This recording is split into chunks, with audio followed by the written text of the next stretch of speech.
fédérale des consommateurs de Côte d'Ivoire, 12 matières à défendre en passant de l'électricité à la téléphonie mobile et une centaine de sections sur l'étendue du territoire. Quel bilan pour la section de Port-Boué? Nous le verrons dans ce journal. La lutte contre le paludisme, elle est un peu en berne depuis le coronavirus. L'OMS met alors en garde contre ce recul.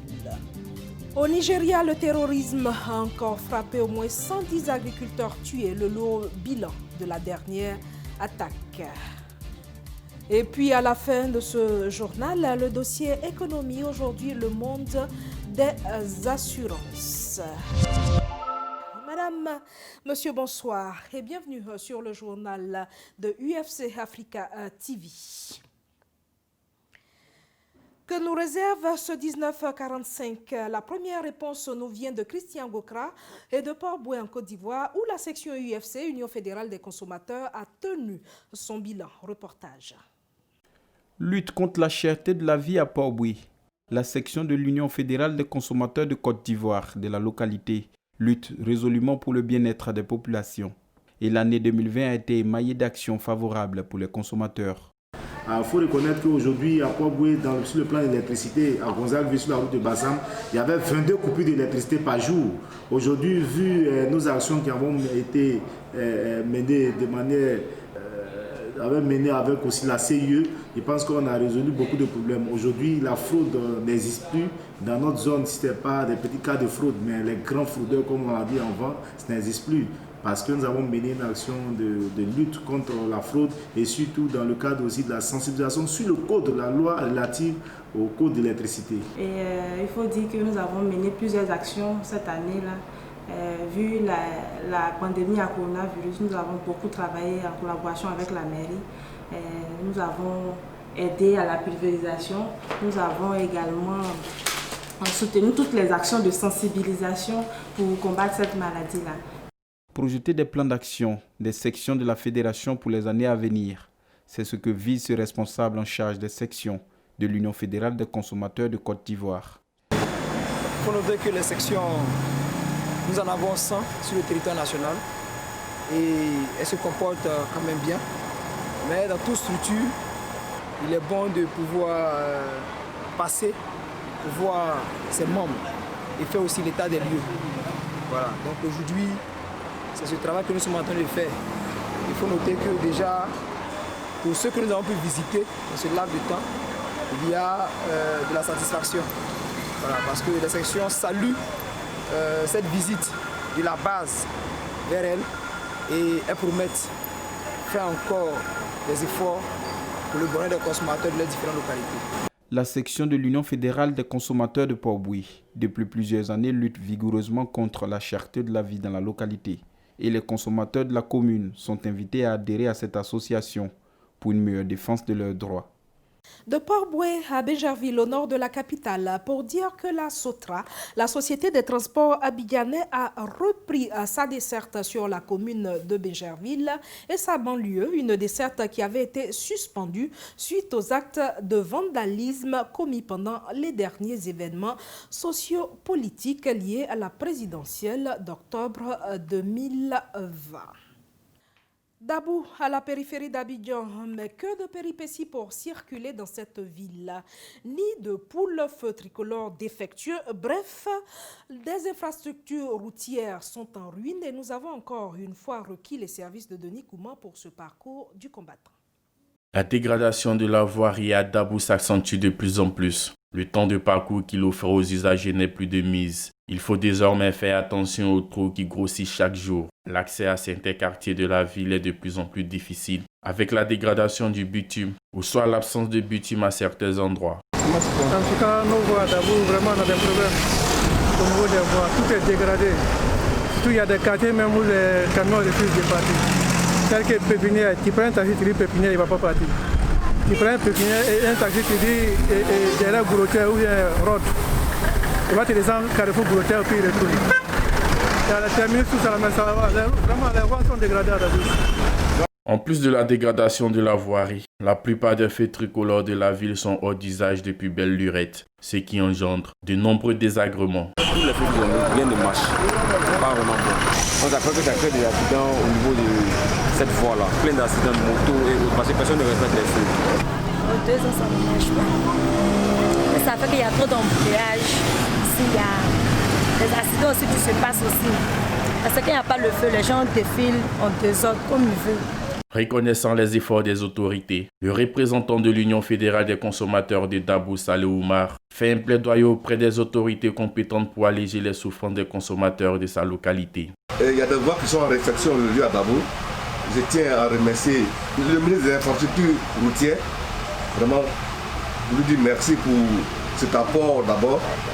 Et maintenant, c'est un plaidoyer. Il reste un grand travail à faire. Il y a des quartiers à Dabou qui n'ont pas de route. Pour avoir l'accès, c'est tout un tas de problèmes. Malgré que le quartier n'est pas loin, mais pour arriver dans ce quartier, il faut débourser au moins 1000 francs. Avant cette réparation des feux, on peut demander, comme la mairie le faisait auparavant, de mettre la police municipale pour faciliter la traversée de cette voie, pour éviter que les tricycles qui roulent à vive allure ramassent nos petits-enfants, nos petits écoliers.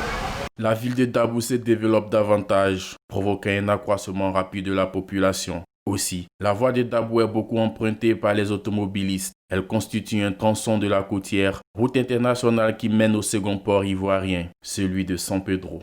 Dabou en proie au nid de poule, mais pas que. La cité connaît, comme toutes les communes du district d'Abidjan et même à l'intérieur du pays, le problème de gestion des ordures ménagères. Karel Octave. La collecte des ordures ménagères constitue l'une des plus grandes difficultés que rencontrent les autorités municipales, malgré la présence d'une grande société de collecte de ces ordures. Ces difficultés se traduisent par une accumulation de déchets ménagers qui entraîne de nombreux dépotoirs sauvages dans toutes les communes d'Abidjan.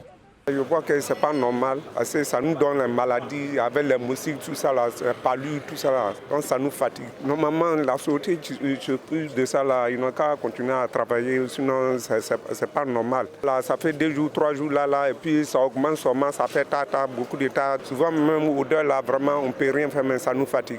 La mauvaise gestion des déchets ménagers est à l'origine du problème de la santé publique, d'autant plus qu'elle constitue la prolifération des moustiques, des mouches, des cafards et des souris.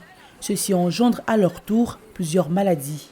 C'est des gens qui quittent chez eux avec les ordures pour venir mettre ça auprès de nous. Ça fait souvent 3 jours, 4 jours. C'est là, vraiment, c'est pas normal. Ça là, si on parle là, c'est un problème. En effet, les ménages déposent leurs ordures à certains endroits pour la collecte faite par la société de gestion des déchets. Mais cette société n'est pas régulière. Or, l'irrégularité de ramassage des ordures ménagères a pour conséquence un environnement insalubre et malsain. Souvent placées près des commerces, ces ordures sont un frein à l'avancée de ceux-ci. On vous demande pardon de venir enlever les ordures auprès de nous. Parce que quand les clients viennent comme ça, on ne sait même pas ce qu'ils leur disent. On nous met ça sur nos factures, on paye et ça, vous ne venez pas ramasser ces ordures-là. Ce n'est pas vraiment normal. En fait, normalement, l'ordure même ne doit pas faire 3 jours dehors comme ça. C'est même pas bon même pour la population, surtout pour les enfants même. Parce que nos enfants qui ne connaissent rien, ils viennent là jouer là comme ça dans les ordures là.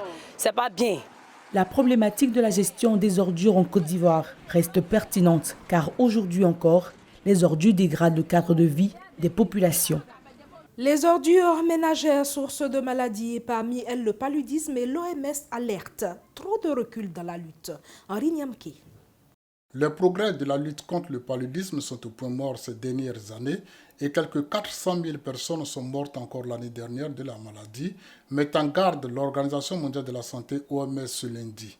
En 2019, le nombre d'infections nouvelles tournait autour de 229 millions de personnes, un nombre qui est relativement stable ces 4 dernières années. En 2019, 4 pays ont concentré près de la moitié de tous les cas dans le monde. Le Nigeria, 27%, la République démocratique du Congo, 12%, l'Ouganda, 5% et le Mozambique, 4%. Contrairement à d'autres campagnes, l'OMS estime que les campagnes de prévention contre le paludisme n'ont pas été freinées par la pandémie de la Covid-19 pour l'heure. Au Tchad, comme dans plusieurs pays sahéliens, la lutte pour les points d'eau et le fourrage ne cesse de faire des victimes entre cultivateurs et éleveurs. Le dernier bilan enregistré fait état de 22 morts. Cette fois au Nigeria, et la cause est tout autre. Il s'agit des victimes du terrorisme. Henri Niamke pour le reportage. L'attaque s'est déroulée le jour des élections locales à Bornou, les premières organisées depuis le début de l'insurrection de Boko Haram en 2009. Depuis cette date, l'on dénombre plus de 36 000 tués et plus de 2 millions de personnes ont dû fuir leur foyer. Le 28 novembre, en début d'après-midi, des hommes armés sont arrivés en moto et ont mené une attaque brutale sur des hommes et des femmes qui travaillaient dans des champs, selon le coordonnateur humanitaire de l'ONU au Nigeria. Au moins 110 agriculteurs ont été froidement tués et de nombreux autres blessés dans cette attaque, a-t-il ajouté. Le communiqué de l'ONU ne mentionne pas le groupe djihadiste Boko Haram qui multiplie les attaques dans cette région depuis plus de 10 ans et contrôle une bonne partie du territoire. L'attaque s'est produite dans une rizière située à moins de 10 km de Maïgouri, la capitale de l'état de Bornou, et épicentre de l'insurrection islamiste. Le mois dernier, 22 agriculteurs avaient été tués dans leurs champs non loin de cette ville. Retour en Côte d'Ivoire pour terminer ce journal. La chose aurait pu être cocasse s'il n'y avait pas eu mort d'homme. La scène se passe à Bangolo dans l'ouest. Jean et Jeannette, Roméo des temps modernes, profitent de funérailles entre villages voisins pour vivre un amour adultère. Mais patatras, les deux épouses du Jean, la pris et passèrent à tabac la Jeannette qui malheureusement succomba à ses blessures, provoquant une vive tension entre les deux villages. Jean et Jeannette, les Roméo de Bangolo, à qui la faute? Violente question. En attendant d'y répondre, ne décrochez surtout pas. La rédaction du FC Africa TV vous propose désormais un dossier économie tous les lundis, suivi du dossier société les mercredis et vendredis culture.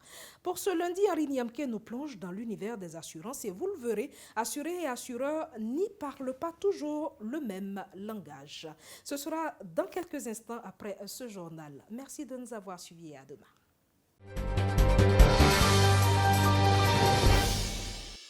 Tout contrat d'assurance est formalisé par un document signé par les deux parties. Bien souvent, les dédommagements deviennent des moments de vive tension. Et les assurés accusent. On ne nous explique rien. Bon, les gens ne prennent pas le temps de nous expliquer comment ça se passe. L'assurance pour pouvoir vous dédommager, c'est tout un problème. Même quand il s'agit d'un accrochage, là, c'est tout un problème. Mais à quel niveau justement se situe le problème? Car chez le coursier, le regard est tout autre. Les responsabilités sont partagées. Il y a le manque de connaissance de l'assuré et puis il y a aussi les difficultés au niveau de l'assureur. Donc de part et d'autre, chacun doit franchement connaître.